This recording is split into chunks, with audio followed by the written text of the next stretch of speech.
पार्वती जी के मन में दो संशय भारी हैं। माता पार्वती जी के मन में दो संशय, काशी घूमते घूमते दो संशय। पहला संशय है माता पार्वती जी का, बाबा भोलेनाथ जी से कहा, मान लो कोई जीव काशी नहीं आया, मान लो कोई जीव ने शंकर भगवान का भजन, राम का भजन, भगवान कृष्ण का भजन नहीं करा। पार्वती जी कह रही हैं, ना तो कोई तीर्थ गया, ना किसी ने भजन किया, ना कोई काशी आया, ना कोई उज्जैनी गया, उसके बाद भी संसार में रहने वाला जीव अगर कैलाश धाम उसके मरने के बाद आपके चरणों में अगर आना चाहता है तो वो ना काशी गया, ना तीर्थ गया, ना कभी उसने भजन किया, ना कभी कीर्तन किया, और वो जीव मरने के बाद आपके चरणों में अगर आना चाहता हो तो उसको क्या करना चाहिए। शंकर भगवान कहते हैं, पार्वती तुम्हारा ये संवाद, तुम्हारा ये प्रश्न अच्छा है, तुमने बहुत अच्छा प्रश्न किया।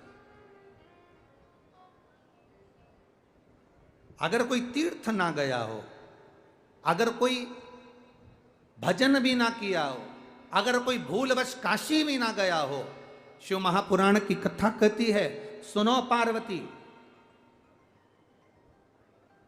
जहां वो निवास करता है, जहां वो रहता है, उस भूमि पर जहां वो रह रहा है, उसके नगर में, उसके क्षेत्र में, उसकी कॉलोनी में, उसके मोहल्ले में, उसके खेड़े में कहीं शिवालय हो, और उस शिवालय के सामने से भी अगर वो निकल गया और भूल से भी शंकर मंदिर के शिखर का दर्शन कर लिया तो भी वो कैलाश पहुंच ही जाता है। मात्र शिखर दर्शनम सर्व पाप नाशनम। तो पार्वती जी ने पूछा, आखिर शिखर में ऐसा क्या होता है? शिखर में ऐसा क्या है? आप तो मंदिर के अंदर हो, शिखर में ऐसा क्या है कि शंकर भगवान शिखर के दर्शन से भी कैलाश का वास दे देते हैं? शिखर में ऐसा क्या है?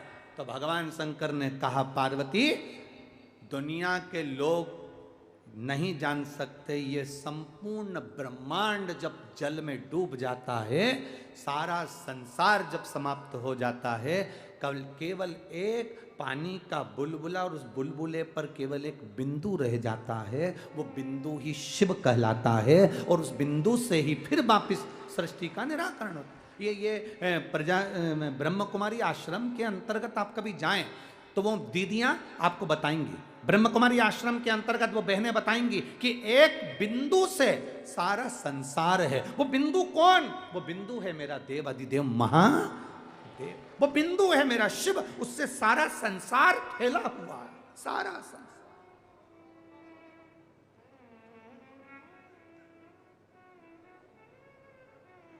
जिस मंदिर पर शिखर नहीं होता, जिस मंदिर, शिखर से मतलब जानते हो ना आप? बोलो बोलो जम के। शिखर का मतलब होता है वो एक पीतल का, तांबे का एक ऊपर कलश चढ़ा होता है, देखा है आप लोगों ने? बोलो जम के बोलो। दुनिया के लोग भले कुछ भी कह दें कि हम सनातन धर्म को नहीं मानते, दुनिया के लोग भले कुछ भी कहते हैं कि हम हिंदू धर्म को नहीं मानते, सनातन धर्म को नहीं मानते, पर ऐसा कोई धर्म नहीं जिस धर्म में उनके शिखर पर भी वो तांबे का और पीतल का कलश ना हो। वो मेरे शिव की निशानी है, वो मेरे शंकर की निशानी है। प्रत्येक धर्म में, किसी भी धर्म में चले जाओ, हर धर्म के अंतर्गत उनके शिखर पर एक तांबे का कलश, पीतल का कलश होगा। शिव महापुराण में शंकर भगवान माता पार्वती को उस काशी की पावन धरा पर वर्णन करते हुए कह रहे हैं, पार्वती दुनिया के लोग मुझे मंदिर के अंदर चाहते हैं कि मैं मंदिर के अंदर हूं, ऊपर जो तांबे का शिवलिंग की आकृति का जो छोटा सा शिखर मंदिर के ऊपर शिखर पर चढ़ा होता है, पार्वती वो मेरा प्रतिबिंब, मेरा स्वरूप होता है, चाहे वो कोई भी धर्म हो।